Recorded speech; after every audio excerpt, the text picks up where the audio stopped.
The boots hit the dirt hard. Not running, not retreating, marching.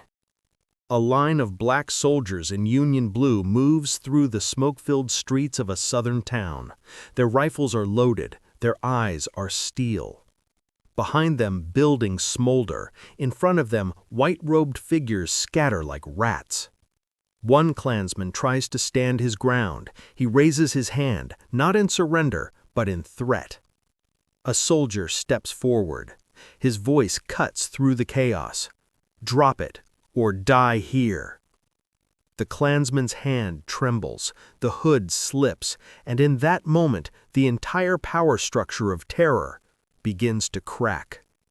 This isn't a story you were taught in school. This is the story of how black soldiers, men who had been enslaved, beaten, and dehumanized, became the single most terrifying force the Ku Klux Klan ever faced. Not politicians, not laws, not speeches, soldiers. Armed, organized, and absolutely done with mercy. Here's what they never told you. The year is 1867. The Civil War is over, slavery is dead, but the South is boiling with rage. White supremacists aren't just angry, they're organized. They formed something new, something darker, something that would haunt America for over a century. The Ku Klux Klan. It started in Pulaski, Tennessee, 6 Confederate veterans sitting around bored, bitter, and drunk on nostalgia for a world where they had power. They put on sheets. They called themselves Ghosts of the Confederacy. They rode at night. They burned crosses. They whipped freedmen. They raped black women. They murdered black families in their sleep. And for a while, they were winning. Local sheriffs looked the other way. Judges were Klan members. Governors made excuses. The federal government was slow, cautious, overwhelmed. But there was one group the Klan didn't account for. One group they thought they'd broken. One group that had seen hell and learned how to fight back. The Buffalo Soldiers, the Freedmen militias, the Black Union veterans. Men who had tasted freedom with a rifle in their hands, and they weren't about to let it go. Let me paint you a picture of what life was like in 1868 South Carolina. You're a black man. You just voted for the first time in your life. You walked into a polling station, held your head high, and cast a ballot. That night, the Klan comes. They don't knock, they kick the door in. They drag you outside. Your wife screams. Your children hide. They tie you to a tree and whip you until the blood soaks into the dirt. They tell you, vote again and we'll kill you. And the worst part? No one comes to help. Not the sheriff, not the state, not the law. Because the law is the Klan. This was the daily reality. This was Reconstruction in the South. Freedom on paper, terror in practice. But here's where the history books go silent. Here's the part they erased. Black men didn't just endure this. They fought back. It starts quietly. In towns across the South, Black Union veterans begin to organize. They form militias. They drill. They patrol their own neighborhoods at night. They don't wait for Washington. They don't wait for permission. They load their rifles and they stand guard. In South Carolina, a freedman named Robert Smalls, a war hero who literally stole a Confederate ship and sailed it to freedom, becomes a state legislator. He pushes for something radical, black state militias, armed, legal, official, and he gets it. Suddenly, black men aren't just victims, they're soldiers, again. The Klan doesn't take it seriously at first. That's their first mistake. Because what happens next is something the Klan never saw coming. See, the Klan was used to intimidation. They were used to fear. They were used to unarmed black families begging for mercy. But these men had fought in the bloodiest war in American history. They had charged into Confederate gunfire at Fort Wagner. They had seen their brothers die in the mud at Petersburg. They weren't afraid of white sheets and burning crosses. They were afraid of nothing. And when the Klan came for them, they were ready. October 1870, Lawrence County, South Carolina. The Klan is planning a raid, a big one. They're going to hit a black church during a political meeting, burn it down, kill everyone inside, send a message. But someone talks. Word gets to the local black militia, and they make a decision. Not tonight. As the sun sets, over 100 black soldiers take positions around the church. They're hidden in the trees, behind walls, on rooftops. They wait. Around midnight, the Klan arrives. Maybe 60 riders, white robes glowing in the moonlight, torches lit, guns ready. They expect screams. They get gunfire. The militia opens up, rifles crack in the darkness, Klansmen fall from their horses, torches drop into the dirt, chaos erupts. The Klan tries to fight back, but they're outgunned, outmaneuvered, outmatched. They scatter, they run, some throw off their robes and disappear into the woods.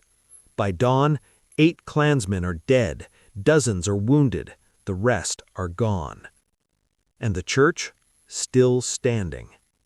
The next day, the black militia marches through town, in formation, rifles on their shoulders, heads high. The white townspeople stare in silence. The message is clear. Touch us again, and we'll bury you. Let that sink in for a second. These were men who, just 5 years ago, had been someone's property, someone's slave. Men who had been told their entire lives that they were nothing, that they were weak, that they existed only to serve. And now they were the ones with the power, the guns, the fear. The Klan had built its entire empire on one idea, that black people were too scared, too broken, too powerless to fight back, and in one night, that idea shattered. But the story doesn't end there, because what happens next is even more unbelievable. By 1871, the violence is out of control. The Klan is lynching, burning, and terrorizing across the South. Thousands are dead. Entire communities are living in fear.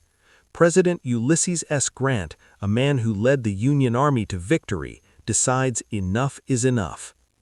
He passes the Ku Klux Klan Act. For the first time in American history, the federal government declares war on a domestic terrorist organization. And who does Grant send to enforce it? Black soldiers, federal troops, Buffalo Soldiers. They sweep through South Carolina, North Carolina, Mississippi. They kick in doors, they arrest Klan leaders, they confiscate weapons, they don't ask questions, they act. In some towns, they find Klan membership lists hidden in courthouses, judges, sheriffs, mayors, all exposed. Trials begin. Hundreds of Klansmen are convicted. Some are sentenced to hard labor, others rot in federal prisons. But here's the most powerful part. In many cases, it's black soldiers testifying in court, black soldiers guarding the trials, black soldiers enforcing the law. The men who were once hunted are now the hunters. And the Klan for the first time in its existence, is terrified. April 1873, Colfax, Louisiana. This is where the story takes a darker turn. The Klan, now calling themselves the White League, decides to make a stand. They're done running, done hiding. They want their power back. They gather an army, over 300 armed white supremacists. They march on the town courthouse, where a black militia is protecting newly elected Republican officials. The black soldiers are outnumbered, outgunned, but they don't run. They barricade the courthouse, they dig in, they prepare for war. For hours, gunfire echoes through the streets. The White League brings cannons, they blast holes in the walls. The building starts to collapse. The black soldiers fight until their ammunition runs out. Some surrender. They're promised mercy. They don't get it. Over 150 black men are executed, shot in the back, burned alive, their bodies left in the streets as a warning. It's one of the bloodiest massacres in American history. And here's the worst part. The federal government does nothing. The Supreme Court eventually rules that the massacre wasn't a federal crime, it was a local matter. The message is clear. Black lives don't matter, not even when they're soldiers, not even when they're defending the law. The Klan learns a lesson that day. Violence works. If you kill enough people, if you're brutal enough, if you terrorize enough, you win. And for a while, they're right. By 1877, Reconstruction is dying, not because it failed, because it was abandoned. The federal government makes a deal, the Compromise of 1877, a backroom agreement to end a contested presidential election. The deal is simple. Remove federal troops from the South. Let the white Democrats take power. Let the South govern itself. In other words, surrender. The black soldiers who fought so hard, who risked everything, who crushed the Klan's power, they're ordered to leave. The militias are disbanded, the federal protections are gone, the troops withdraw. And the Klan? The Klan comes roaring back. Within months, black voting is suppressed, Jim Crow laws are passed, lynchings skyrocket, the gains of Reconstruction are erased. The soldiers watch it happen, powerless, betrayed. Some stay and fight, some are killed, some flee north. But they all know the truth. They didn't lose because they were weak. They lost because America chose white supremacy over justice. Here's what they don't teach you. Here's the part that got erased from every textbook. For nearly a decade, black soldiers won. They crushed the Klan. They protected their communities. They enforced the law. They proved that Reconstruction could work if it was defended. The Klan didn't regain power because black people were too weak to stop them.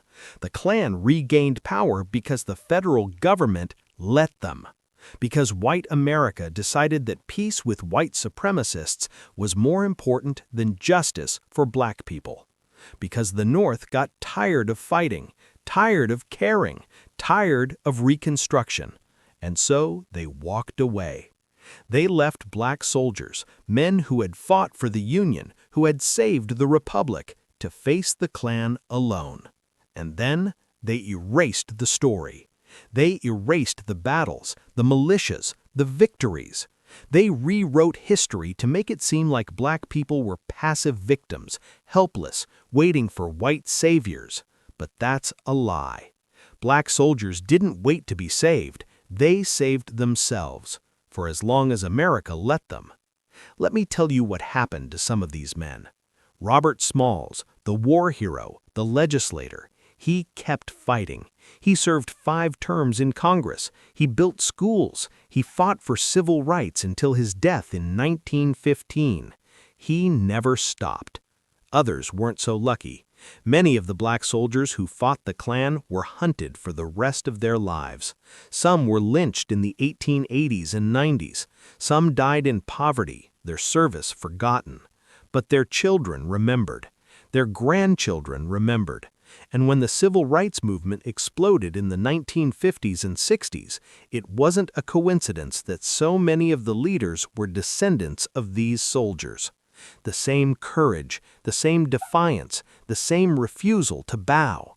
Medgar Evers, Fannie Lou Hamer, Robert F. Williams, who literally armed black communities in North Carolina to fight the Klan in the 1960s. They inherited the fight, because the fight never ended. You want to know why this story matters today? Because the same tactics are still being used. Voter suppression, intimidation, violence disguised as law and order. The Klan doesn't wear robes anymore, but the ideology, the strategy, it never died. And just like in 1870, just like in 1965, just like right now, the people who fight back are called dangerous, radical, violent. But here's the truth.